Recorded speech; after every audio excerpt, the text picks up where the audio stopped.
Ooh, take a look at this. This woman took the CELPIP exam, but she failed the writing part of the exam.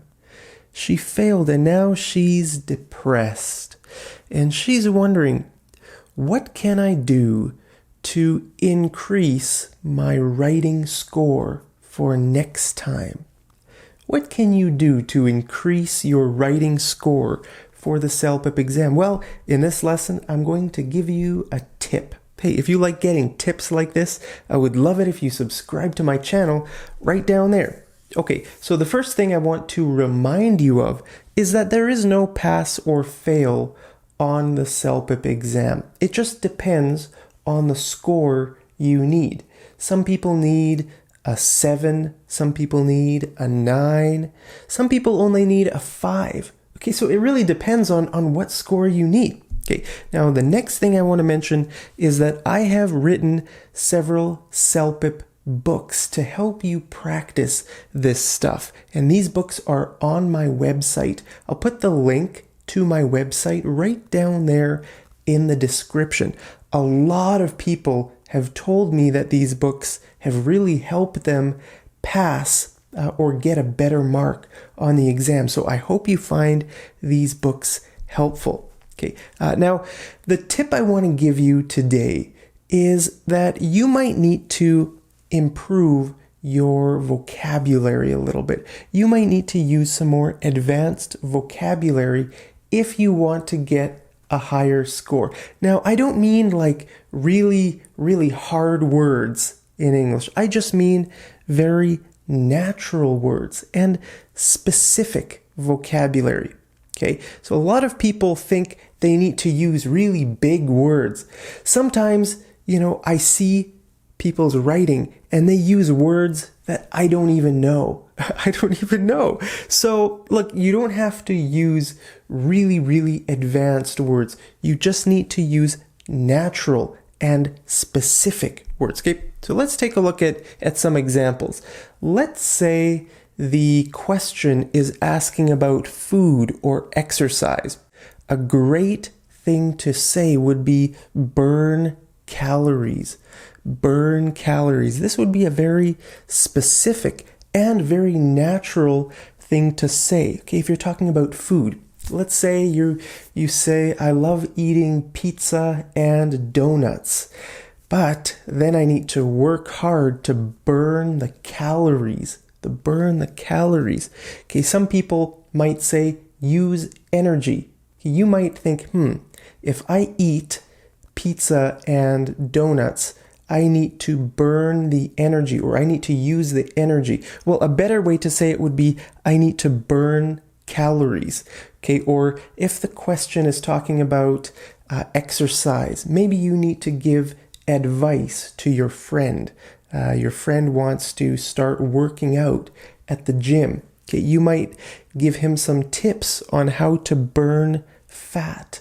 Okay, burn. So we use words like this, a very specific word for this situation when we're talking about food or exercise, right? This is the kind of vocabulary that they want to see on the CELPIP exam. They want you to use this kind of specific vocabulary. Then you're going to get a great score. Okay, or let's say the question is about education. Education, okay? You could say this: my son's grades have plummeted in recent weeks. My son's grades have plummeted. What does this word mean? Well, this word means to drop or to decrease very rapidly, quickly, right? To go down very quickly. Like if you say the stock market plummeted, the stock market, right? Suddenly, the stock market went way down. Okay, so you could say this, if the question is talking about, maybe your son's school experience or something, you could say, that your son is being bullied at school or something. Then you could say, that his grades have plummeted in recent weeks. Now, we could also use the word plummet to talk about, your confidence. Your confidence can also plummet.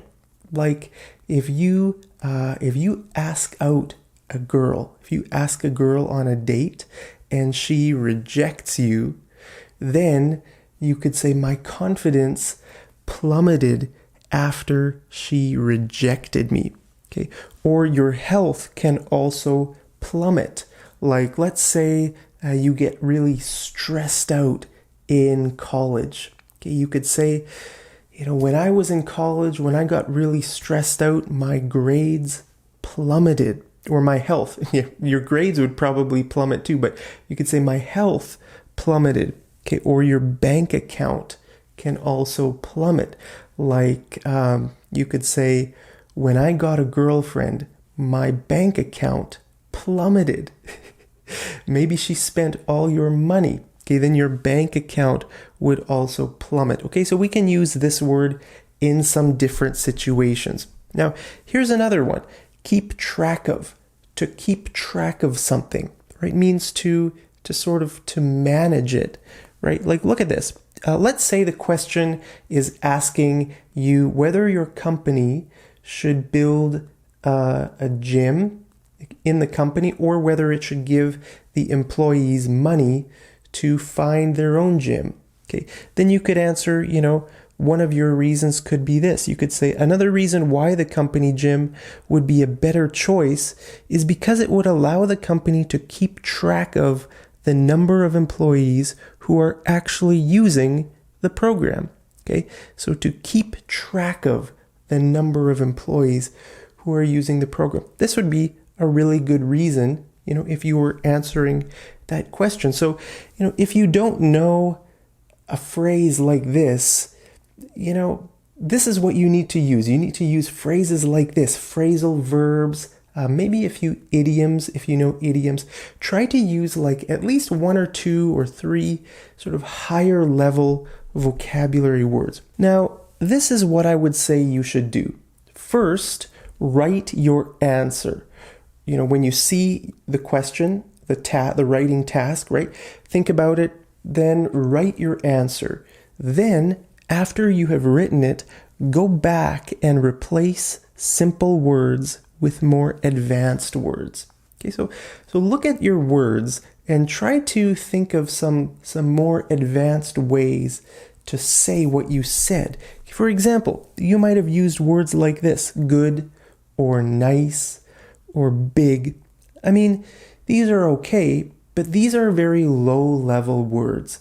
You need to try to use some higher-level words. Okay, so let's take a look at some other words you could use for this. Okay, good.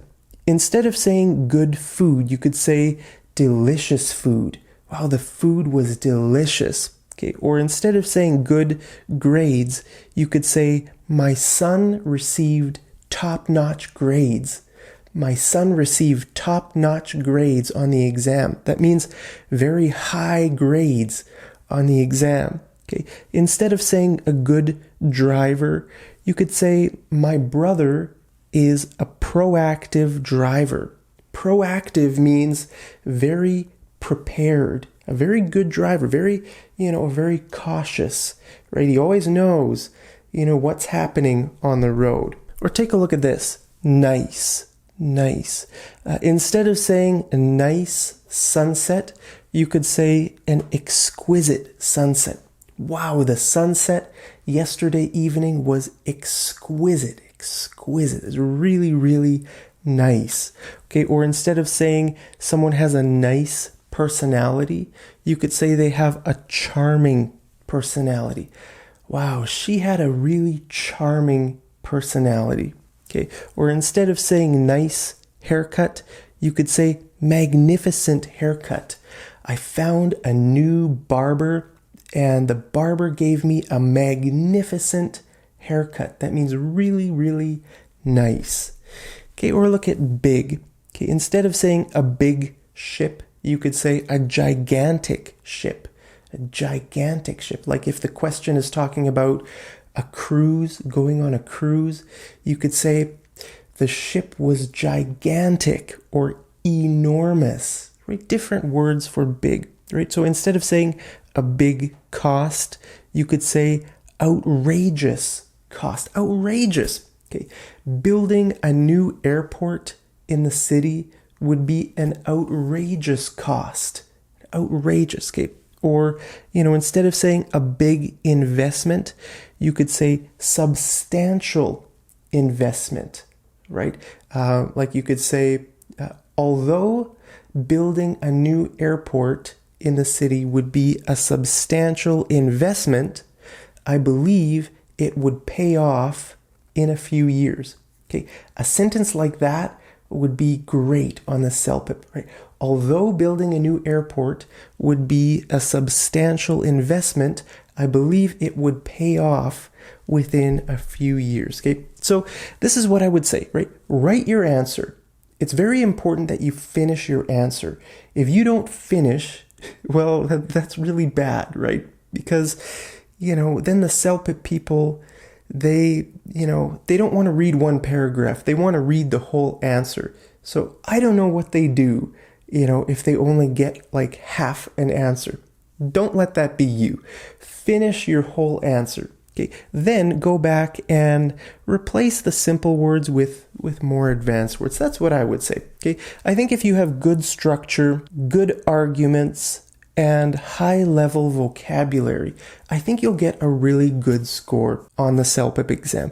And if you haven't gotten a very good score the last time you took the CELPIP, it could be because of this. It could be this.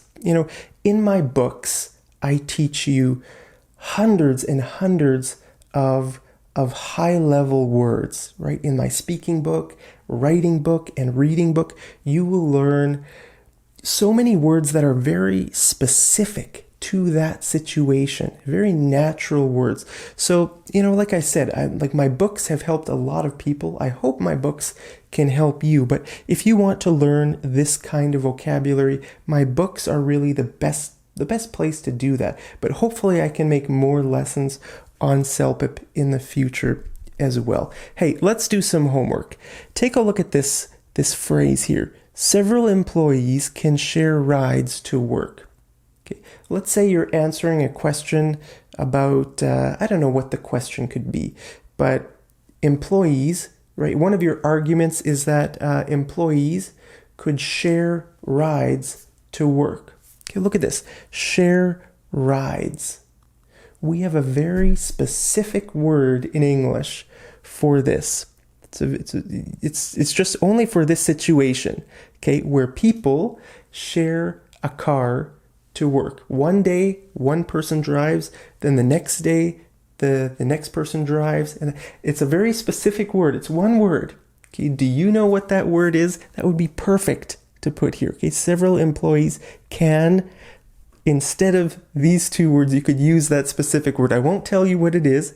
I want you to tell me which word I'm thinking of down there in the comments. Okay, I'll see you over in the next episode of Mad English TV. Take care.